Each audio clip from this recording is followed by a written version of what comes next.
afternoon. Good afternoon, girls. Good afternoon.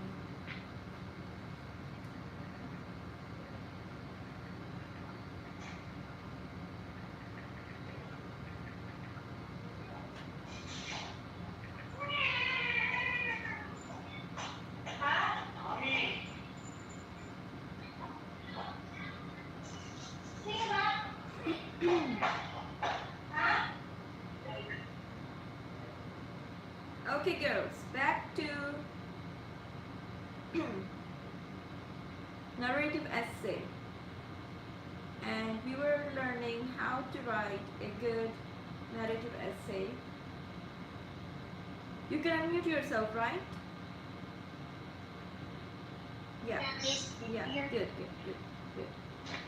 So I'm going to share something with you. Miss, can I go to the bathroom? Quickly, and come back quickly. Okay.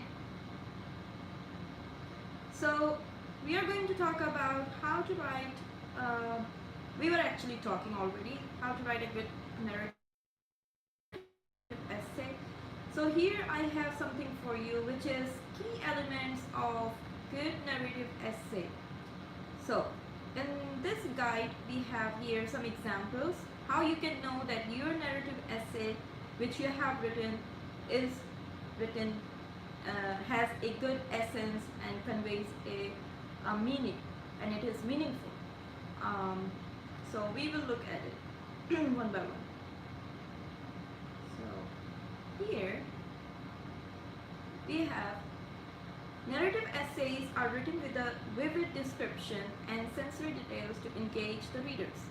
So what does it mean by vivid description and sensory details?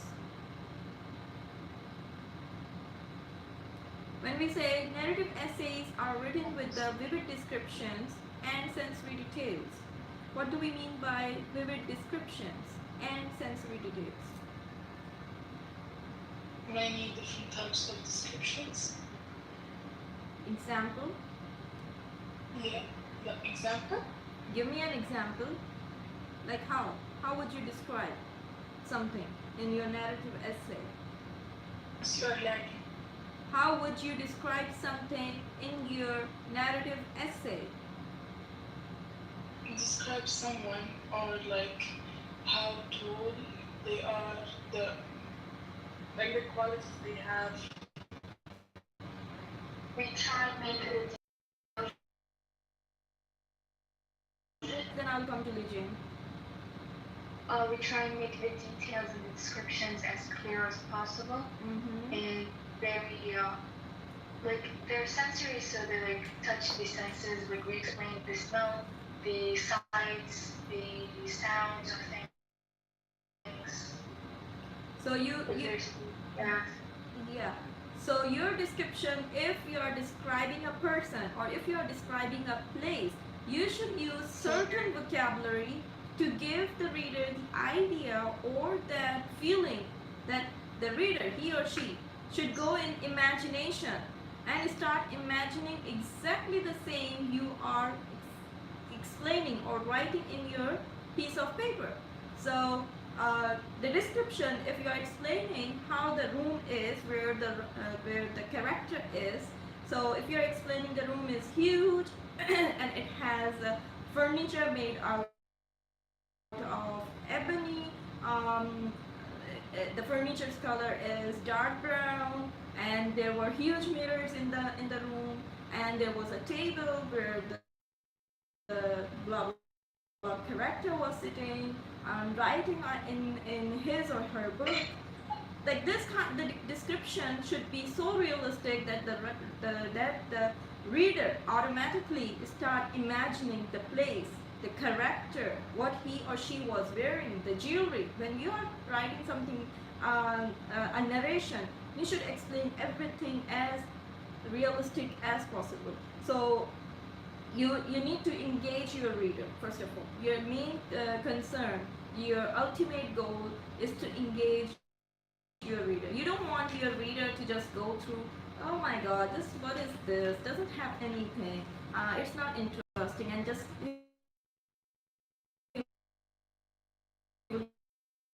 trust casting, the characters, the plot, and when he finishes or she finishes reading your writing, he should regret, why did I finish it? Why it's over? So when you read something so interesting or you watch a movie, you feel like, oh my god, it's over. No, it was so interesting. Because it engages you with itself. You are the part of that writing, or you are part of your skill, or let's say it is you are blessed or you are gifted if you can engage your readers through your writing, and then the writer would just love your and if you are a writer, famous writer, imagine how much money you can earn just by publishing such kind of writings. So yeah, apart from that, but yeah, back to the topic. Vivid descriptions, you need to have sensory details, you have to have, Let yeah. me ask you, Mm-hmm. Miss Shirley discovered a place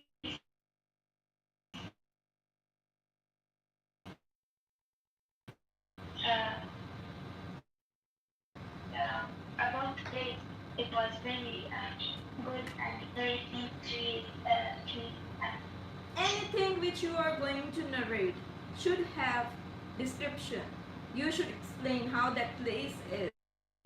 If there is like huge trees, if it was full of flowers, if it was full of animals, birds chirping on the trees, or sensory, like smell, touch. We have five senses: smell, touch, sight, and which one?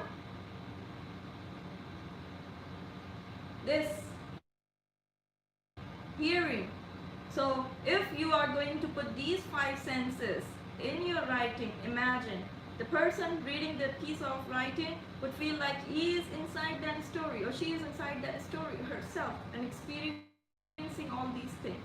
So you have to be careful when you're writing your essay. Then they normally have a purpose that is stated in the opening sentence.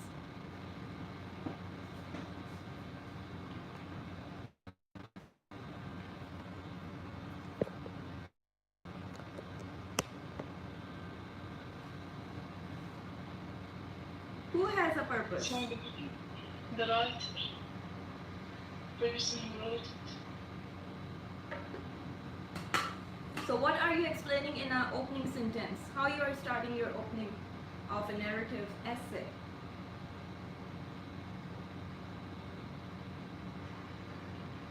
Anyone? So if you are explaining, sorry, Reasons why you wrote it? no.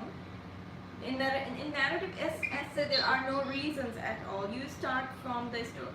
You have a plot. You are starting the story itself. For example, once upon a time, there was a girl in a city who used to live with her parents and her brothers, two sisters. So this is called opening of an essay or a short story. So It has to contain the main idea. exactly. So what you are you are being specific in your opening sentence. Your story will be based on that, right or wrong? If you are telling something else in your opening and you continue something else in your rest of the story, it doesn't make sense. You talk about past event in the beginning, in the opening. Once upon a time. So once upon a time is about time which has been past. It's not now. So and you're telling something about the present in your body. What's the point? Should have a purpose. What you are going to talk about and how it is going to be logical and relatable. Okay. Third one, they may employ dialogue. True or no? That your narrative essay should have dialogue. Right It should or wrong? be Can you hear me, all of you? Yes. Okay. Yes, miss. So your narrative essay should have a dialogue. Is it true? Yeah. What about other essays like persuasive essay, argumentative essay, or descriptive essay? No. Can we write a dialogue in it? Like No. which we were writing before, like No. global No. warming, pollution. We didn't write any. There's no question. Sorry. What I'm gonna be writing about? Anything you like, or maybe I will assign a topic. I am not sure right now, but soon I will. No, just assign a topic. Okay, I will assign. Okay, good. I will assign a topic. If it's difficult for you to decide, I will assign a topic. So in your narrative essay or narrative short story, you have dialogue, of course, because you. What does narrative means if there is no dialogue itself in it? So narration is someone is explaining what happened in the past or in the present, okay, or the events. Yeah. I'm saying don't assign that we want to that our own. Okay, I will decide. Right now, I do not know. I want to. You. Okay, let me think about it. Right now, it's not a big deal. We need to know what is narrative essay. If you do not know what is narrative essay, then you cannot write it. So, and narrative essay examples are usually told chronologically. So, what does it mean? Narrative essays examples are usually told chronologically. Who would tell me this? Who can answer? What does it mean? It has to be in the right order of Okay. time. In sequence, yeah. In short. The events are not. The events should be at in order. Of course, chronology means order, sequence. So if you are giving an example, let's say if you are giving an example about how you lost weight, let's say these days it is very common. Girls are doing dieting, and you are writing a narrative essay about it. So will you tell first about the exercises you did or about the food plan you had, because so many things go hand in hand, and is a sequence and chronological order how you are going to write these examples. You will have it, of course you will say I started diet for, let's say, 40 days or 3 months or 6 months. I was on diet, and the process I went through was blah blah blah. So what was the process? The example you will give to the, if you are telling the people that I suggest other girls to go through this dieting plan. So what are the steps? What are the examples of it? You write those examples, but in order. What you went through. If you had a diet plan in the beginning or the exercise plan, and I don't know how the dieting works out. I never did one. So, but you need to have it in order. What happened first, then second, then third, and how you lost weight in final stage. So, and how you felt. Of course, your experience matters as well. Explain the experience you had with that kind of process, or what you experienced. You need to mention your experience as well. And make same thing when you're mentioning your experience. Do not forget 5 senses: touch, taste, smell, hearing, all those, and sight. So let the person who is reading understand what. Let that person feel the same experience as you experience, whatever the experience is, no matter whatever it is. So apart from dieting, the experience you are mentioning, you should mention it as realistic as possible. So the reader, if I am reading your writing, I should feel like, oh my god, I'm gonna try this, or I'm going to eat that food. You're explaining it. So, or you cook something, or you're explaining it. So be descriptive, be creative as well. So I will give you here a simple guide how to start a narrative essay. Main question, of course. When you want to write an essay, regular essay, we know we have introduction, we have body, we have conclusion. This is we all know. But what about narration? When we are writing a narrative essay, how we will write, how we will start. This is the main question. So here is the guideline. So there is a narrative format for narrative essay. The format of a narrative essay is almost similar to a general essay format. Okay, so we know that here that it is similar to the general essay format, which we regularly write. You begin from the introduction, which is supposed to be captivating to capture the reader's attention. Next, you outline your plot in the body. Narrative essay has plot or the short story. What I mean by plot? I have been repeating this word continuously, plot, plot, plot. What does it mean?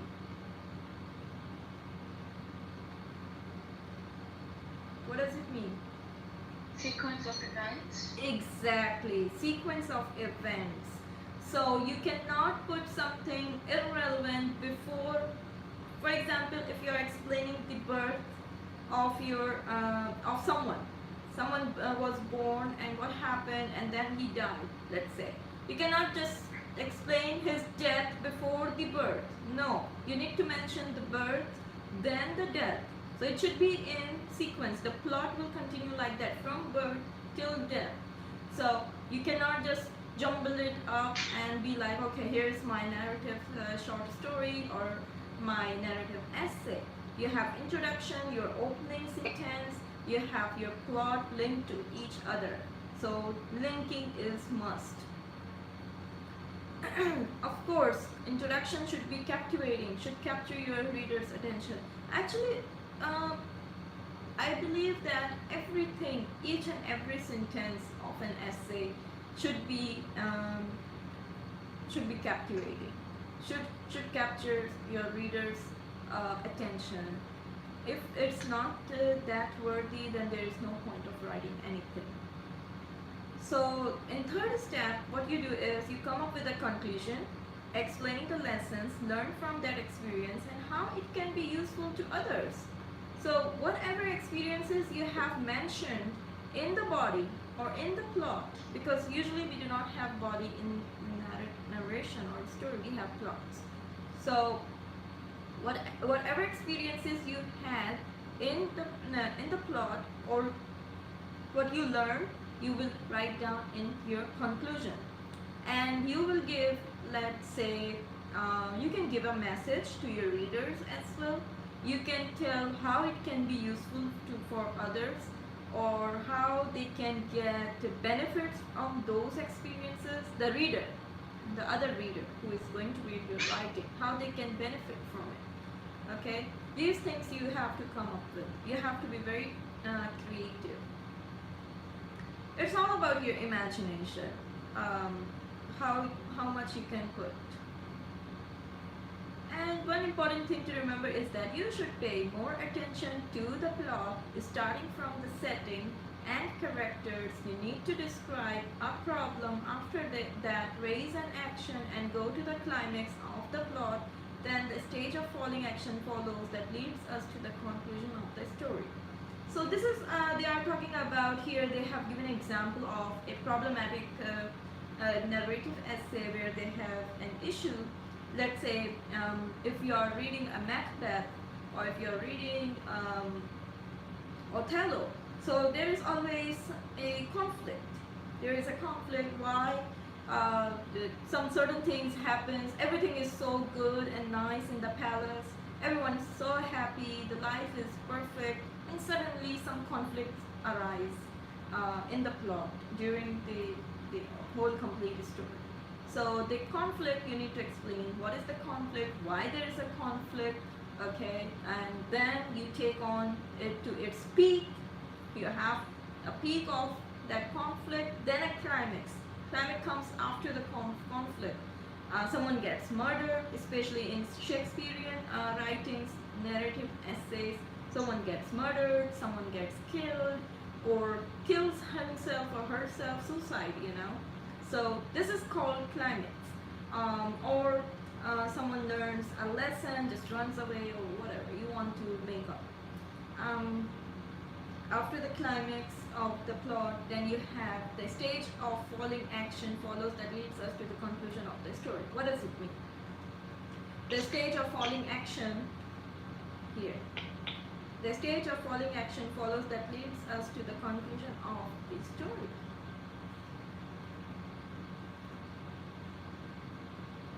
What does it mean? How it will lead you to conclusion, conflict and climax. Come on. Sleeping, all of you? Can you repeat the question? How No, miss, I didn't understand the question. how the rise of a conflict. Of course, if you are writing a narration, if there is a conflict in your plot, an issue, a problem, why there is a conflict, why they are hating each other, why there are fights going on between two people or three people, a group of people, there is a conflict. Then the conflict goes up to its peak. Then there is a climax. That someone kills other person, someone kills her or himself, suicide, whatever. Climax. And then how it will lead you to your conclusion. How? Conclusion of the When it story. gets solved, When it's when it gets solved, okay. the conflict is solved, Okay. So or it just ends there. or it just ends there by killing a hero, like by killing the main character. Yeah, some people are depressed. Okay, so by killing main character, you need to give something for your reader to mourn on. Just killing and ending there. Oh my God, he stabbed him in his heart and he fell on the ground and he died. That's it. No, you And he can never got up. Bang, one dot and you're done. Of course, you're not gonna do that in your piece of writing because the reader will not read it ever again. You have to be. we can Exactly, that's the point. yes, you can make a plot twist if possible. Exactly, I read almost 3 books this way, and I threw them on. I gave them on. See, so you can tell yours by your own experience that the writer was how bad the writer ended his or her ending. Your ending should be memorable. Should be something Yeah, very. it's memorable, but in a bad way. It happens. Even if you're killing a character in your writing, if your character is dying, main character, make it more dramatic as possible. So the reader can remember the character, or you give something to, let's say, you can explain put yourself in the place of character and write down when he was dying, what he felt, and how the world went blur in front of him, how he felt on the ground. Put yourself in the place of the character and try writing a conclusion. Trust me, your conclusion will be perfect. When you will start putting yourself in place of the character, putting yourself in that place and imagine the character is dying and imagine yourself what will happen if someone stabs you, God forbid. But yeah, so what will happen? The world is going blur in front of the eyes of the character and he's slowly falling to the ground, and people just running away from him because nobody wants to help him. People watching him dying hopelessly, cannot do anything, and he sees the beautiful trees, the birds, they are all still the same. And what will happen? He will not be the part of the same world, that beautiful world. You have to be very creative, ending something, trying to make the reader mourn for the death of that character. You need the reader. You want to make the reader cry at the end. If you are killing, only when you are killing, not in every story, of course. You will not do that in every story, because it is not necessary, depending upon what you are going to do in your, what you are writing in your narration. So this is how it is. Also, So it's like most action or like emotional, sad. it's your choice. If look, some people write for some people write short stories based on their audience. As I said, if your readers, if you really are a writer, if your readers are young teens, young children, of course you're gonna write about cartoons, about these fairy tales and all these things. But if your readers are adults, you are going to write about stories which are more mature and not not more of a fairy tale. And you can also write about aliens, as I said, if you have a mind of fiction. You know, some people like science and fiction, aliens. If you have watched Passenger movie, you would see how creative they were, the writer, how come he came up with that kind of a story, which turned out to be a movie, you know. So of course the writer wrote it first, then it became a movie. So imagine if you are watching a movie, it is a narration itself. So if you have time, if you can watch Passenger, watch it. It is a huge, it is amazing.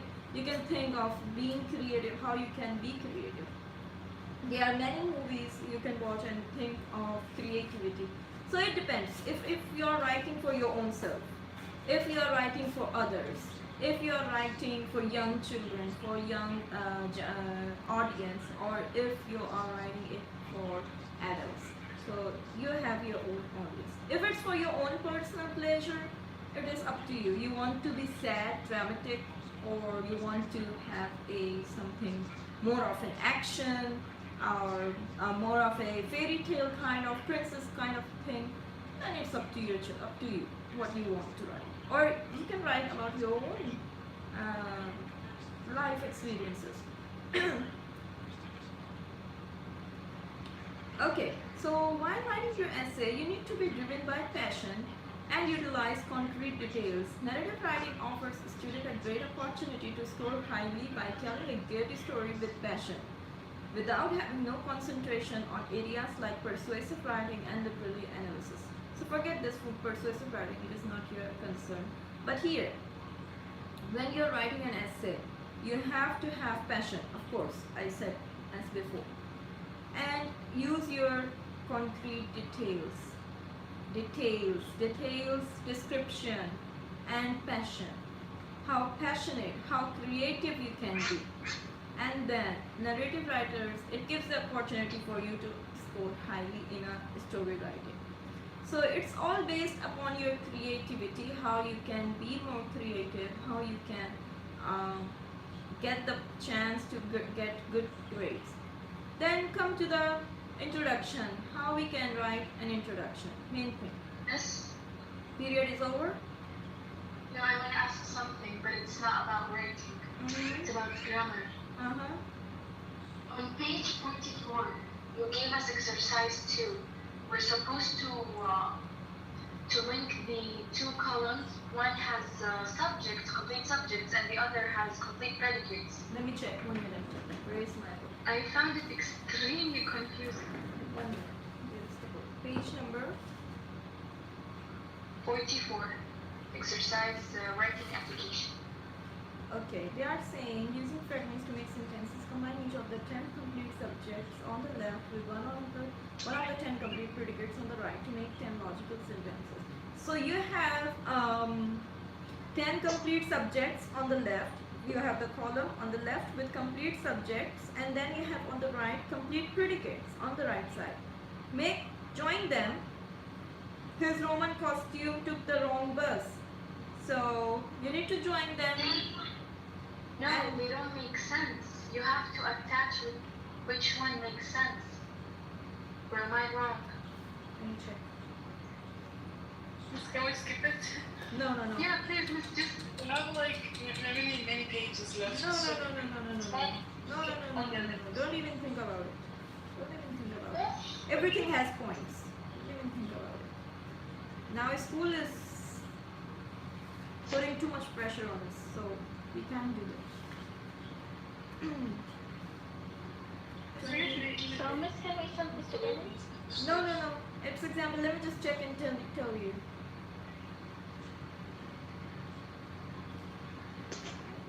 Application. It's page 44.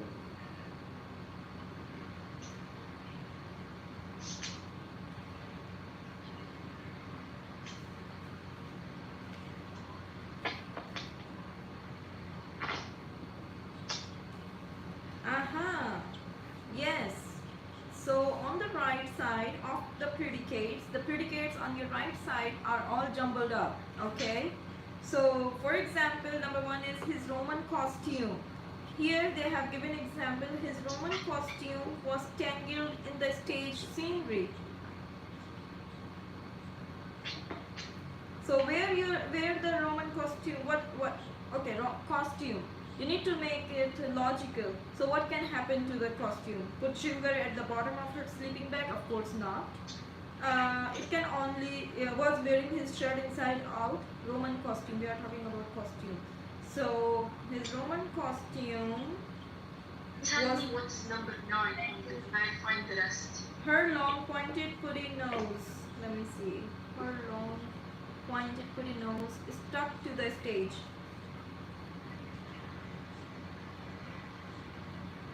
Stuck to the stage. The rest you can do it yourself.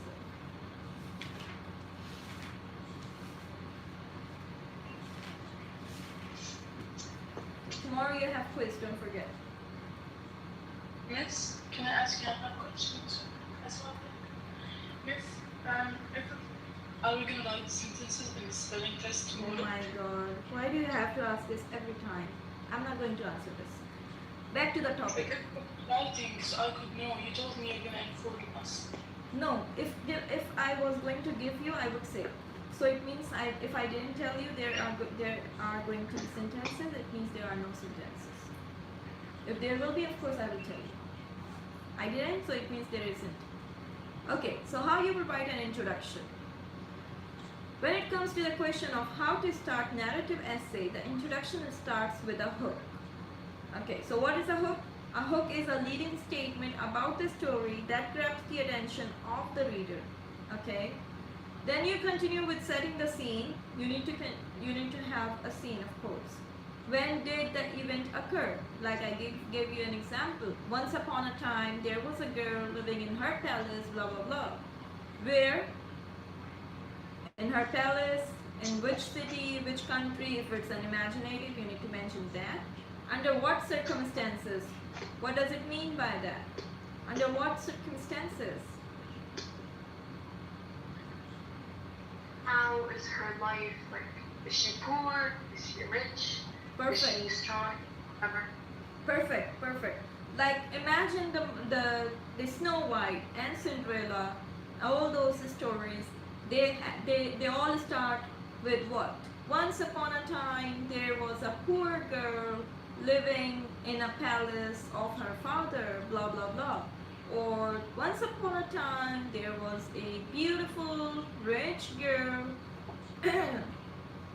living in her own palace. Let's say in her own palace with her king, with her children, happily, blah blah blah. So it's up to you what you come up with. You want to make her poor, you want to make her rich, you want to make her a aristocrat or an intelligent lady, or she is maybe a super power something, super girl. I don't know. You are girls, you have more